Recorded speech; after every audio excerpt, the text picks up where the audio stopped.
Ce que tu refuses de voir en toi continuera de diriger ta vie, et tu finiras par l'appeler destin. Ces mots ne viennent pas de moi, ils viennent de Carl Jung, et crois-moi, ils contiennent une vérité capable de changer toute ta vie. Tu vois, dans les profondeurs de ton esprit existe un espace que tu ne vois pas, ce qu'on appelle le subconscient ou l'inconscient. Ce n'est pas quelque chose que tu peux contrôler directement, mais il te contrôle. Il agit en silence.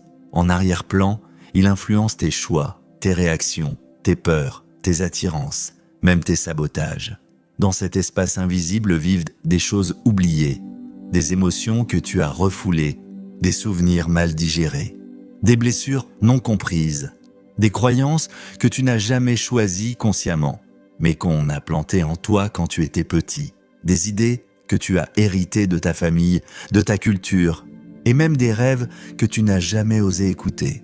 Tu penses peut-être que tu es libre, mais souvent, ce sont ces éléments invisibles qui prennent les commandes de ta vie, sans que tu t'en rendes compte. Et c'est là que tout commence à faire sens. Pourquoi tu répètes toujours les mêmes erreurs alors que tu es conscient? Pourquoi tu repousses le succès, l'amour ou le bonheur comme si tu ne les méritais pas? Pourquoi tu fuis dès que quelque chose devient réel, profond, engageant? Pourquoi tu es attiré et encore par des personnes qui te font du mal? Pourquoi tu t'épuises à aider les autres, mais tu te sens toujours invisible? Et tu finis par dire « c'est mon destin ». Mais ce n'est pas le destin, c'est ton inconscient qui rejoue un vieux scénario. Encore et encore, tu dis peut-être « je n'ai pas de chance en amour ».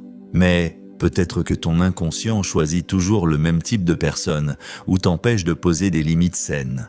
Tu dis « à chaque fois que j'ai une opportunité, je la perds ». Mais peut-être que sans le savoir, une part de toi a peur du succès ou de la responsabilité. Tu dis « je suis trop gentil, les gens profitent de moi ». Mais peut-être que tu ne sais pas dire non parce qu'on t'a appris que plaire aux autres était plus important que te respecter. Tu dis « je suis maudit, je rate toujours mes projets ». Mais est-ce que tu as déjà demandé « est-ce que je travaille depuis un endroit en moi qui souffre? Est-ce que je reproduis une blessure? Tu crois que tu es comme ça. Tu dis « je n'arrive pas à tenir une routine, je ne suis pas constant ». Mais peut-être que ton inconscient a associé l'engagement à la douleur ou à l'enfermement. Tu dis « je suis timide, je ne peux pas parler ». Mais peut-être qu'on t'a appris très tôt que ta voix n'était pas bienvenue. Alors ton inconscient te protège par le silence. Tu dis « je me tue à la tâche mais personne ne me voit ». Mais peut-être qu'on t'a fait croire que ta valeur dépendait de ton sacrifice, pas de ton simple être. Je vais te donner une image très simple. Un homme dans son enfance a été constamment critiqué par son père. Jamais assez bien, toujours en faute. Aujourd'hui, il est marié. Et chaque fois que sa femme lui demande quelque chose, même quelque chose de simple, de légitime, il explose ou il fuit. Et il dit « ma femme ne me respecte pas, c'est mon destin de vivre sous pression ». Mais la vérité, c'est que ce n'est pas sa femme qui l'entend, c'est la voix de son père. Et tant qu'il n'aura pas conscience de ce lien invisible, il continuera de vivre ce schéma, encore et encore, et il l'appellera destin.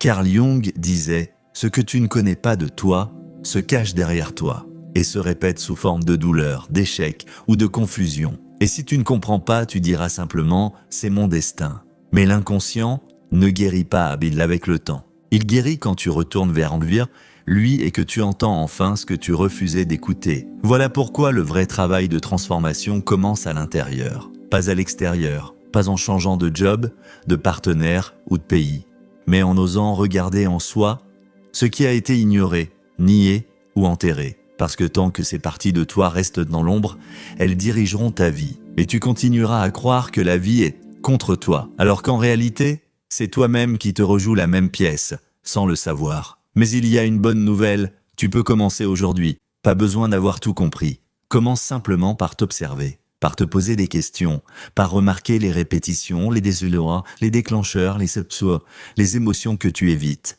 Écris, parle, pleure, écoute. Chaque fois que tu fais ça, tu éclaires un coin de cette pièce intérieure. Et avec le temps, tu récupères ton bouilli, ça récupère ton pouvoir. Tu choisis à nouveau, en conscience. Et c'est là que tu cesses de survivre pour enfin vivre.